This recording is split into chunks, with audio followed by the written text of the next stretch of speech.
When the best time to sell a stock? Not in a downturn, in an uptrend. The best time to sell it. The best time to cash out in an uptrend. That's why they say don't panic sell. If you're going to sell it while it's up. Don't sell it while it's down.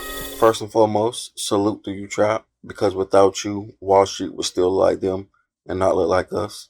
So my question for Trappin' Tuesdays is, should I increase my buy and hold plays or should I increase my income generating plays? And if I should do both, what percentage in each? Thank you. At first he looked pissed, like, bro, this shit pissing me off. Right. But without you, Wall Street still look like them. I like how he doubled. Yeah, he flipped that. That was cold-blooded. Yeah. Shout out to my guy. I think the best thing in that situation is based on your risk tolerance, right? It's always good to have plays that generate bread, but I'm just, no matter how much money we make in options, I'm just gonna be the person that always says that I would rather everybody just go heavier with buy and hold, right? So I think if you're gonna switch it, I say go 70-30. I go 70 on options, 70 on buy and hold, 30 on options. Why? Because your buy and holds are always consistently working for you, right? And if you got 30% in income generating, what happens is once the income generates, so let's say you got that 30%, let's say that 30% is $2,000, right? Well, you take that 30%, that's $2,000, and you can get any kind of return on that. What you do is you put the $2,000 back and you just look at the gains on that and you say, well, I'm gonna take 60-40 from the gain. You take a percentage from the gain and put it to your buy and a hold. You take a percentage of the gain, you keep it there. Let's make it make more sense. So let's say you had $5,000. Right? Well, you're going to put $3,000 in your buy and hold. You're going to put $2,000 in your options account. Then from that $2,000, let's say you made, I don't know, let's just say you got 100 fold on it. So you turn $2,000 into $4,000. Then what I would do is I would say, hey, of that $4,000, $2,000 got to go right back. That's your re-up money. So that means you got what? $2,000 left. Of that $2,000, I'm going to split that. I'll say I'll take $800 of that, put it in my buy and hold, and take $1,200 of that and put it back in my options account. Now you use your income generating money to do what? Feed your buy and hold and your options. Always gonna go more buy and hold and not go options because the option plays your income generating bread. But I'm gonna always take more of that income generating bread, not the whole thing. Remember, what most people gonna try to do is say, let me take the $4,000 and split that. No, you got to put the re-up money back. So that $2,000 got to go back. So now you got the $2,000, which was profit. Of that, I'm going $1,800 going to go to the options, and I'll put the $800 in the buy and hold because you're still putting money in your buy and hold that you was initially doing. The $2,000 was only 30% of the actual 100%. So you every time you still putting your 70% in buy and hold, but you taking the 30% of the profit made from the money generated and putting that in the buy and hold, and you keeping 80% of the profit. God damn! Come on, man! Come on! Come on, bruh! Shit! But here's what I say on that. Remember, a portion of that gonna go to taxes. So now you're gonna take away what comes from taxes, but I used the whole numbers to give you an idea. But remember, because it's earned income, 30% of it go to taxes. Yep.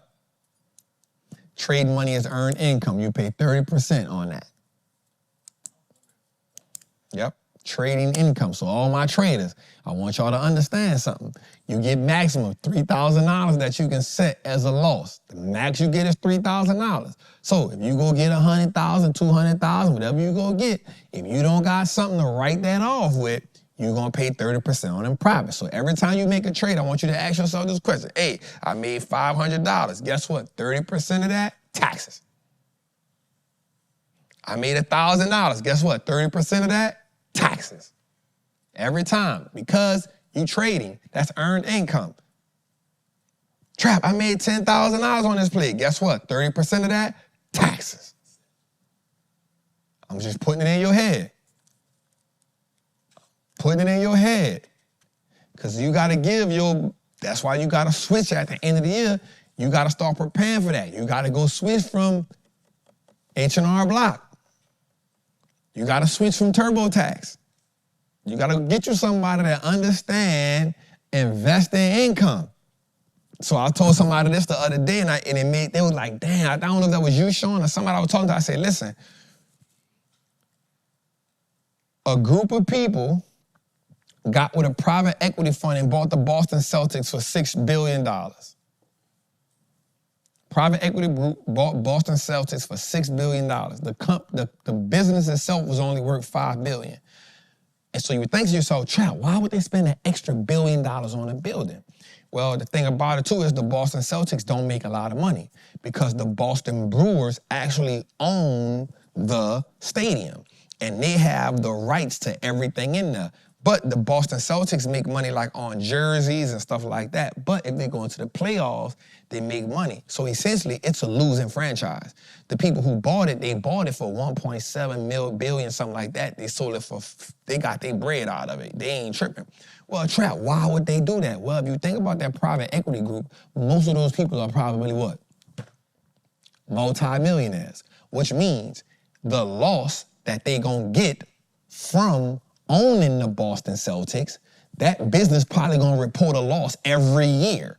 They okay with that. You know why? Because they making so much money over here, they get to take that whole loss, break that down in percentage, say, yep, this 100 million of it, this 200 million of it, this 50 million of it, that's my loss.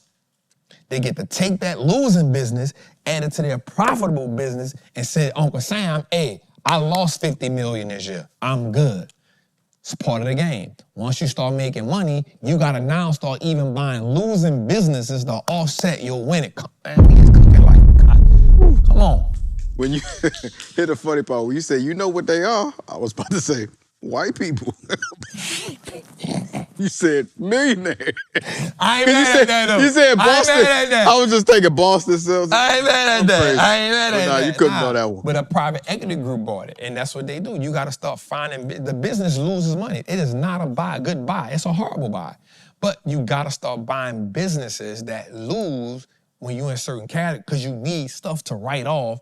Okay, boo, it's 15 of us in here. It costs, think about it, the thing, they paid $6 billion for it. That ain't no anybody. That lets you know right there, that ain't no anybody. It was only worth, the franchise was only worth $5 billion, so they paid $1 billion more than what it was worth. Why? I get to write that lawsuit.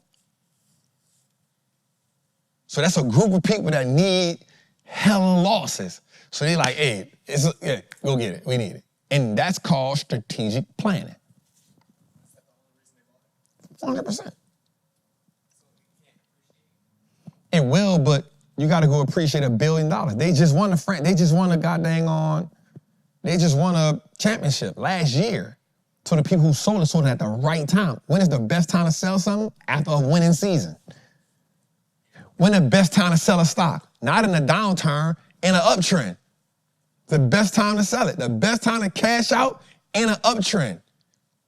That's why they say don't panic sell. If you're going to sell it while it's up. Don't sell it while it's down. Why? The best time to sell a business when it's having a maximum year. Because you get the most for it. The best time to sell a football team after they won a Super Bowl. Best time to sell a world after they won the championship last year. Best time to sell it. You get top dollar for it.